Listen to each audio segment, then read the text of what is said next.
آج کی تلاوت میں تیسرا پارہ تلک الرسل مکمل ہوا، جس میں سورہ بقرہ کی 30 پر 4 آیتیں اور سورہ آل عمران کی 90 پر 1 آیت ہے، تو مکمل 125 آیتیں تلاوت کی گئی۔ اللہ سے دعا ہے کہ اللہ تعالیٰ آج کی تلاوت کو سننے کو قبول فرمائے، ہمارے گناہوں کو معاف فرمائے۔ پارے کی ابتدا اللہ تعالیٰ نے اس انداز سے شروع کی، دنیا میں بہت سارے پیغمبر آئے، ان میں سے اللہ تعالیٰ نے چند پیغمبروں سے بات کیا۔ حضرت آدم علیہ السلام، حضرت موسیٰ علیہ السلام اور نبی کریم صلی اللہ علیہ وسلم سے اللہ نے بات کی۔ بعض پیغمبر ایسے ہیں جن سے اللہ نے بات نہیں کی، اور بعض پیغمبروں کو اللہ تعالیٰ اونچا مقام دیا۔ تو اللہ تعالیٰ جس پیغمبر کو جو مقام دیے، اس کا یہ مطلب نہیں کہ دوسرے پیغمبروں کی عزت کم ہوئی، یہ اللہ کی مرضی ہے۔ اس کے بعد اللہ تعالیٰ نے عظیم آیت الکرسی کا ذکر کیا۔ اس کی فضیلت جانتے ہیں، ہر فرض نماز کے بعد پڑھنے سے جنت کا وعدہ اللہ کے نبی صلی اللہ علیہ وسلم نے کیا۔ اور اس آیت کے تعلق سے یہ بھی بتایا گیا، جو بھی اس کی تلاوت کرتا ہے شیطان کے شر سے، برائی سے محفوظ رہ سکتا ہے۔ مشہور واقعہ جانتے ہیں، نبی کریم صلی اللہ علیہ وسلم حضرت ابو ہریرہ رضی اللہ تعالیٰ عنہ کو مال کا نگران بنایا، 3 رات تک نگرانی کرنے کا حکم دیا۔ 2 رات ایک آدمی آتا ہے، مال اٹھانے کی کوشش کرتا ہے، حضرت ابو ہریرہ رضی اللہ تعالیٰ عنہ اس کا ہاتھ پکڑ لیتے ہیں، نبی کریم صلی اللہ علیہ وسلم کے پاس پیش کرنے کا انہوں نے اسے ڈرایا، دھمکایا۔ اس نے کہا میں کمزور ہوں، بچے والا ہوں، مجھے چھوڑ دیجیے۔ تو نبی کریم صلی اللہ علیہ وسلم نے صبح میں پوچھا، اے ابو ہریرہ تمہارے رات والے ساتھی کا حال کیا ہے؟ وہ پریشان ہو گئے۔ تو نبی کریم صلی اللہ علیہ وسلم نے کہا وہ آج آئے گا۔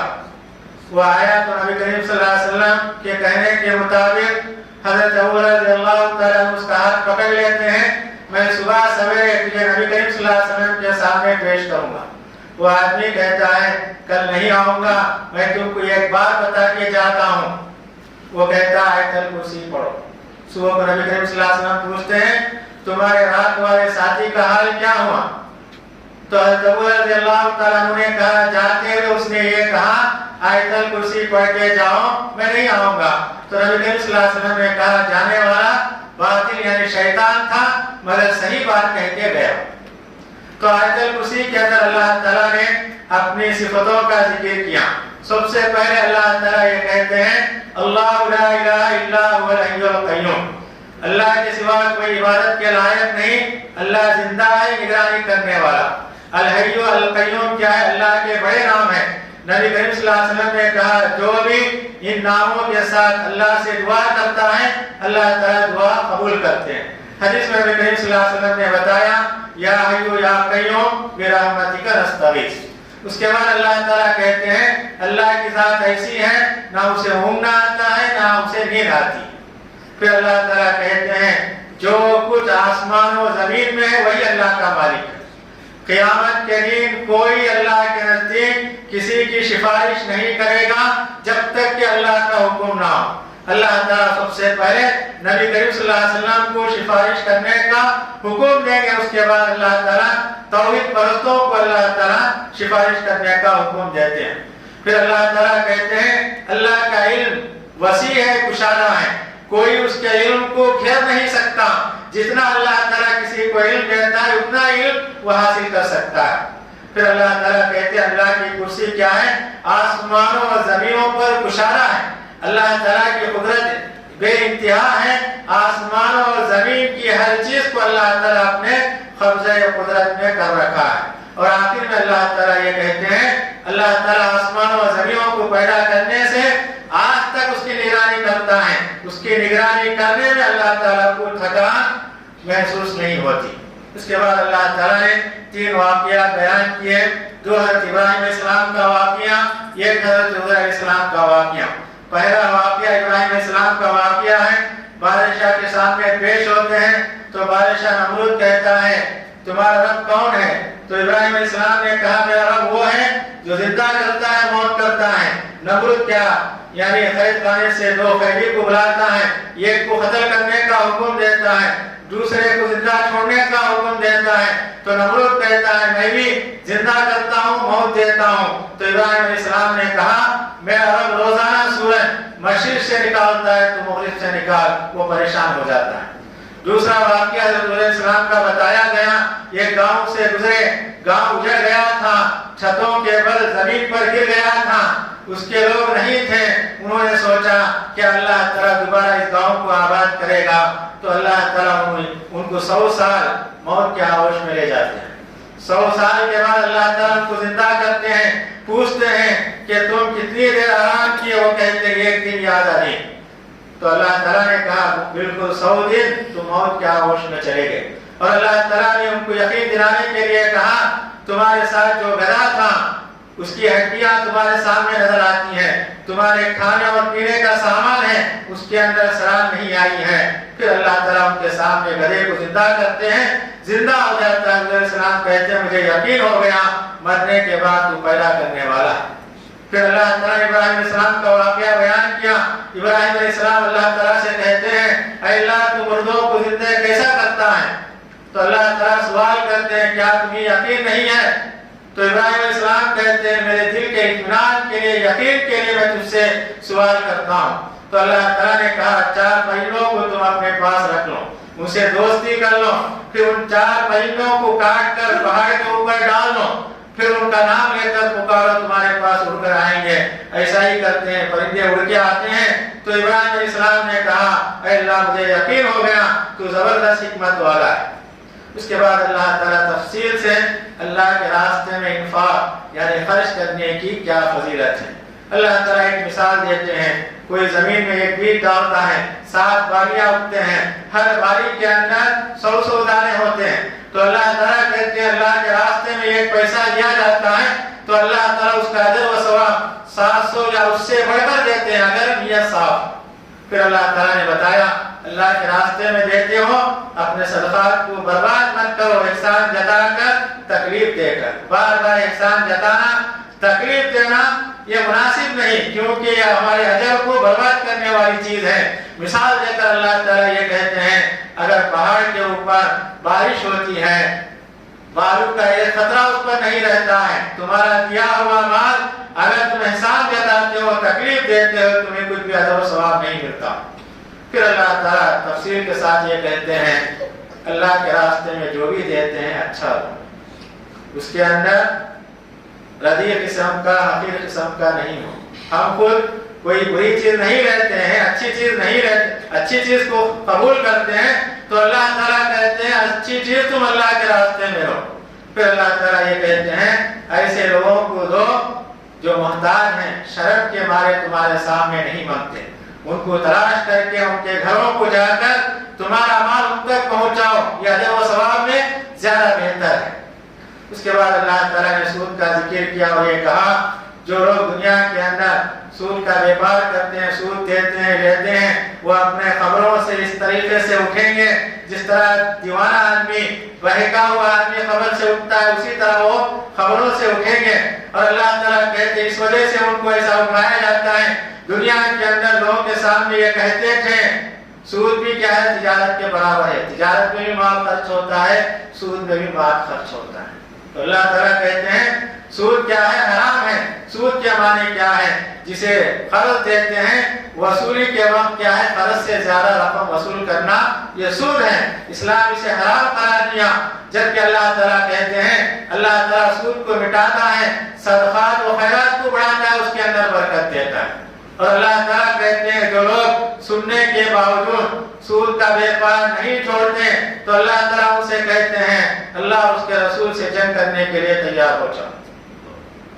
اس کے بعد اللہ تعالیٰ بڑی آیت جو سورہ بقرہ کے اندر ہے جسے آیت مدائنہ قرض والی آیت کہا جاتا ہے، تو اللہ تعالیٰ تفصیل کے ساتھ کہتے ہیں اگر کوئی کسی کو قرض دیتا ہے 2 گواہوں کے ساتھ لکھا پڑھائی کر لیں۔ اگر کسی کو لکھنے نہیں آتا ہے تو اللہ تعالیٰ کہتے ہیں جو انصاف کے ساتھ لکھنے والا ہے اس کے ساتھ لکھا لے، کیونکہ آپس میں جھگڑے کی نوبت نہ آئے۔ جو آدمی قرض لیتا ہے اس کے لیے بڑی وعید ہے۔ نبی کریم صلی اللہ علیہ وسلم نے کہا قرض لینے کے بعد ادا نہیں کرتا، اسی حالت میں مر جاتا ہے، اس کی روح کیا ہے آسمان اور زمین کے درمیان لٹکی رہتی ہے۔ خود نبی کریم صلی اللہ علیہ وسلم کے دور میں جنازہ آتا ہے تو نبی کریم صلی اللہ علیہ وسلم پوچھتے ہیں کیا یہ آدمی کسی کے اوپر قرض ہے؟ اگر کہا جاتا تو نبی کریم صلی اللہ علیہ وسلم کہتے ہیں میں تمہارے ساتھی کی نماز نہیں پڑھاتا، تم پڑھاؤ۔ کوئی صحابی کہتے اس کا قرض میرے اوپر ہے تو نبی کریم صلی اللہ علیہ وسلم پڑھاتے۔ اس کے بعد سورہ بقرہ کی جو آخری آیتیں ہیں اس کی بڑی فضیلت ہے۔ نبی کریم صلی اللہ علیہ وسلم نے کہا جو رات میں پڑھ کے سوتا ہے اگر اسی حالت میں اس کی موت ہوگی وہ جنت ہے۔ اور ایک حدیث میں یہ بتایا گیا جو آدمی ان 2 آیتوں کی تلاوت کرتا ہے اگر وہ تہجد کا پابند ہے، اگر رات میں نہیں اٹھ سکا تو اللہ تعالیٰ اسے تہجد کا پورا ثواب دیتے ہیں۔ 2 آیتیں کیا ہیں؟ آمن الرسول بما انزل الیہ من ربہ والمؤمنون، آخر تک یہ 2 آیتوں کی تلاوت کرنا چاہیے، رات میں سوتے وقت پڑھ کے سونا چاہیے۔ اس کے بعد والی سورہ آل عمران ہے۔ آل عمران کے معنی عمران کا خاندان۔ دنیا میں 2 عمران آئے، ایک موسیٰ علیہ السلام کے والد کا نام عمران تھا اور دوسرے عمران حضرت مریم علیہ السلام کے والد کا نام عمران۔ تو اللہ تعالیٰ اس سورہ کے اندر انہی کا خاندان کا ذکر کیا، عمران کی بیوی، ان کی بیٹی، پھر ان کا نواسہ مریم علیہ السلام، ان کے نواسے عیسیٰ علیہ السلام۔ تفصیل کے ساتھ اللہ تعالیٰ نے بیان کیا۔ سورۃ کی ابتدا اللہ تعالیٰ اپنے 2 بڑے نام سے شروع کرتے ہیں، اللہ لا الہ الا هو الحی القیوم۔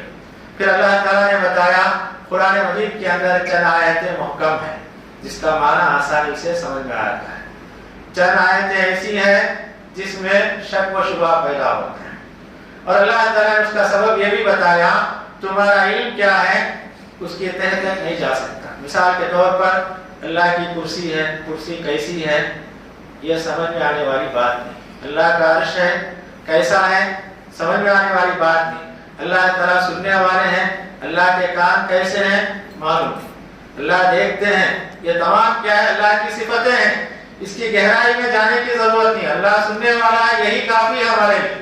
اگر کوئی اس کے اندر جائے گا شیطان وسوسے ڈال کر ہمارے ایمان کو خراب کر دے گا، وہ کہے گا تمہارے کان ہمارے کان کے برابر ہیں، ہم میں اور اللہ میں کوئی فرق نہیں۔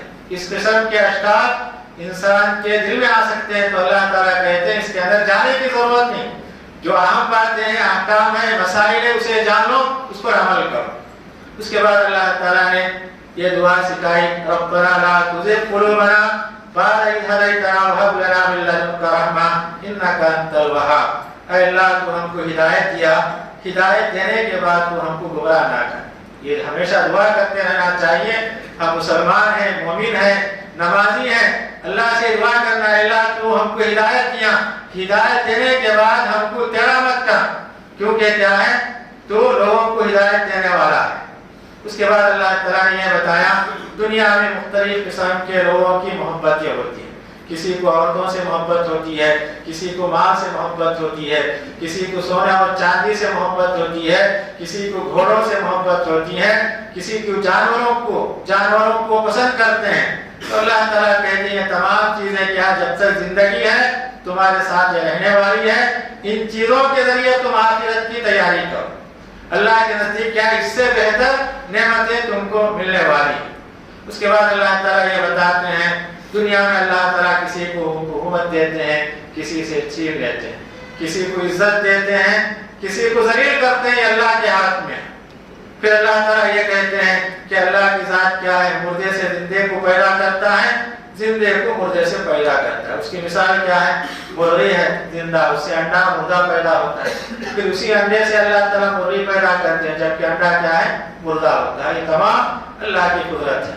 اس کے بعد اللہ تعالیٰ تفصیل کے ساتھ عمران کی بیوی یعنی حضرت مریم علیہ السلام کی والدہ کا ذکر کرتے ہیں، کہتے ہیں کتنی نیک خاتون تھی، جب وہ حمل سے ہوتی ہے اللہ سے نظر مانگتی ہے اللہ مجھ سے جو اولاد ہوگی تیری گھر کی خدمت کے لیے لگا دے. تو جب ان کے یہاں پیدائش کا وقت ہوتا ہے بچی پیدا ہوتی ہے وہ اللہ سے کہتی ہیں اللہ میں اپنے دماغ کے اندر یہ بات رکھی تھی لڑکا ہوگا تو بیت المقدس کی خدمت کے لیے لگا دوں. تو اللہ تعالیٰ نے کہا لڑکے سے بہتر تمہارے لیے لڑکی بہتر ہے. ہم اللہ سے دعا کرنا اولاد کے لیے بچہ یا بچی اس کی ہم خیر نہیں کرنا چاہیے.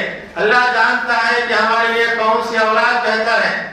اگر اللہ تعالیٰ ان کو لڑکا دیتا دنیا میں مریم علیہ السلام نہیں آتے نہ ان کے بیٹے عیسیٰ علیہ السلام نہیں آتے بلکہ اللہ تعالیٰ اس خاتون سے عیسیٰ علیہ السلام کو دنیا میں لانے کا مقصد تھا اس لیے اللہ تعالیٰ نے ان کو لڑکی عنایت فرمائی. تو اللہ تعالیٰ کہتے ہیں لیس الذکر کالانثیٰ لڑکا لڑکی کے برابر نہیں ہوتا.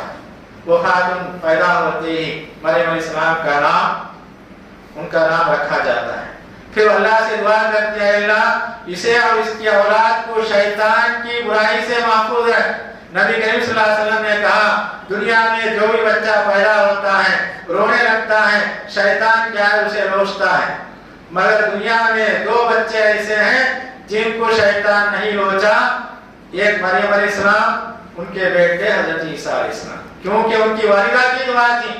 ہمارے گھروں میں بچے پیدا ہوتے ہیں سب سے پہلے یہ کوشش کرنا چاہیے ان کا نام رکھے شیطان کے شر سے محفوظ رہنے کی ہم دعا کریں. یہ ہمیں تعلیم دی گئی. پھر اللہ تعالیٰ نے ان کا ذکر کرتے ہوئے کہا کہ انہوں نے اپنی بیٹی مریم کو بیت المقدس کے حوالے کر دیا. اس کے نگران زکریا علیہ السلام وہ بھی پیغمبر تھے ان کے نگران تھے ان کے لیے خاص کمرہ تھا. جب بھی زکریا علیہ السلام ان کے کمرے میں جاتے تو پوچھتے تمہاری حالت کیسی ہے. کبھی کبھی ایسا ہوتا بے موسم کے پھل ان کے مکان میں موجود ہوتے ہیں تو زکریا علیہ السلام نے پوچھا انا لکی ھذا یہ میوے کہاں سے تم کو آتی ہیں کیونکہ میں تمہارا نگران ہے میری اجازت کے بغیر تمہارے کمرے میں کوئی نہیں جا سکتا. تو مریم علیہ السلام نے کہا ہوا من عند اللہ وہ اللہ کے جانب سے ہے. ان اللہ یرزق من یشاء بغیر حساب اللہ تعالیٰ جسے چاہے بے حساب روزی دیتا ہے. اس واقعے کے اندر یہ بات بتائی جاتی ہے ہمارے بڑے بچوں کی نگرانی کریں یعنی بچوں کی پوری دیکھ بھال نگرانی کریں. ان کے ہاتھ میں کیا ہے ان کے کمرے میں کیا ہے ان کے بیان میں کیا ہے ان کے دوست کون ہیں ان کے ساتھی کون ہیں. اللہ کے پیغمبر تھے ان کو معلوم تھا یہ روزی آسمان سے آتی ہے جنت سے آتی ہے. پھر بھی زکریا علیہ السلام پوچھتے ہیں یہ روزی تم کو کہاں سے آئی. جب انہوں نے کہا یہ اللہ کے جانب سے آئی اطمینان ان کو ہو گیا وہاں سے وہ چلے جاتے ہیں. پھر بھی وہ بوڑھے ہوتے ہیں ان کو اللہ تعالیٰ اولاد نہیں دیا تھا فوراً اللہ سے دعا کرتے ہیں اللہ مجھے ایک لڑکا عنایت فرما. تو اللہ تعالیٰ ان کی دعا قبول کیا اور اللہ تعالیٰ قبولیت کے ساتھ لڑکے کو ان کے نام کے ساتھ بھی اللہ تعالیٰ بشارت سنائے. اللہ تعالیٰ کہتے ہیں میں تم کو لڑکا دوں گا اس کا نام یحییٰ ہوگا نیک ہوگا یہ عیسیٰ علیہ السلام کی تصدیق کرنے والے ہوں گے. اس کے بعد اللہ تعالیٰ نے عیسیٰ علیہ السلام کا ذکر کیا. اللہ تعالیٰ ہم کو بے شمار معجزے دیے. جب بھی معجزہ لوگوں کے سامنے دکھاتے سب سے پہلے یہی کہتے بِإِذْنِ اللَّهِ یہ میرا کمال نہیں یہ اللہ کے حکم سے. مردوں کو زندہ کرتے تو کہتے تو اللہ کے حکم سے اٹھ جا. کوئی بیمار ہوتا اندھا اس کے پاس جا کے کہتے اللہ کے حکم سے تو دیکھنے والا ہو جا. کوئی برس کا بیمار ہوتا کوڑ کا بیمار ہوتا اس کے بعد جا کر کہتے اللہ کے حکم سے تو سیدھا ہو جا شفایاب ہو جا. انہوں نے یہ نہیں کہا میری طرف سے ہو رہا. آیتوں پر غور کریں ہر معجزے کے بعد یہی کہتے ہیں بِإِذْنِ اللَّهِ اللہ کے حکم سے تو شفایاب ہو جا اللہ کے حکم سے تو اٹھ جا. یہاں تک کہ مٹی سے پرندے بناتے ہیں اس کے اندر پھونک مار کے کہتے ہیں اللہ کے حکم سے تو اڑنے والا بن جا. اللہ کے حکم سے پرندہ اڑ جاتا تھا. جب تک وہ دنیا میں تھے یہ معجزہ ان کے ساتھ تھے. اللہ تعالیٰ کو آسمان پر اٹھا لیا دوبارہ جب زمین پر نازل ہوں گے یہ معجزہ نہیں ہوں گے کیونکہ وہ نبی کریم صلی اللہ علیہ وسلم کے امتی بن کے اترے. اس کے بعد اللہ تعالیٰ سورت کے آخر کے اندر اہل کتاب کی چند خرابیوں کو بیان کیا۔ پہلی خرابی یہ تھی لوگوں کا مال امانت کے طور پہ رکھتے مگر نہیں دیتے تھے۔ اللہ تعالیٰ نے کہا چند لوگ اہل کتاب میں ایسے بھی تھے، دیندار تھے، عرب کے جاہلوں کا مال لے کے رکھتے واپس ادا کرتے۔ چند لوگ ایسے ہوتے ہیں مال حوالے نہیں کرتے، کہتے وہ جاہل لوگوں کا مال برتنا ہمارے لیے جائز ہے۔ پھر اللہ تعالیٰ کہتے ہیں کہ چند لوگ یہودی عالم آپس میں مشورہ کر کے اپنے لوگوں سے یہ کہا کہ ہم صبح سویرے نبی کریم صلی اللہ علیہ وسلم کے پاس جا کر مسلمان ہو جائیں گے، شام کو کافر ہو جائیں گے۔ کیونکہ ایسا کرنے سے کیا ہوگا، عرب کے جاہل سمجھ جائیں گے بڑے لوگ جا کے مسلمان ہو کر واپس اپنے دین کو آ گئے، گویا اس دین کے اندر کوئی کمی ہے، خامی ہے، ان کا اقرار کیا ہے، فیل ہو گیا۔ اللہ تعالیٰ کہتے ہیں تمہارے ساتھ یہ حرکت کر رہے تھے، اللہ تعالیٰ کو ذلیل و رسوا کرتے۔ پھر اللہ تعالیٰ یہ کہتے ہیں اہل کتاب سے اللہ کے نزدیک کیا ہے، دین اسلام پسندیدہ دین ہے، اسے چھوڑ کر اللہ کے نزدیک کوئی کامیاب نہیں ہو سکتا۔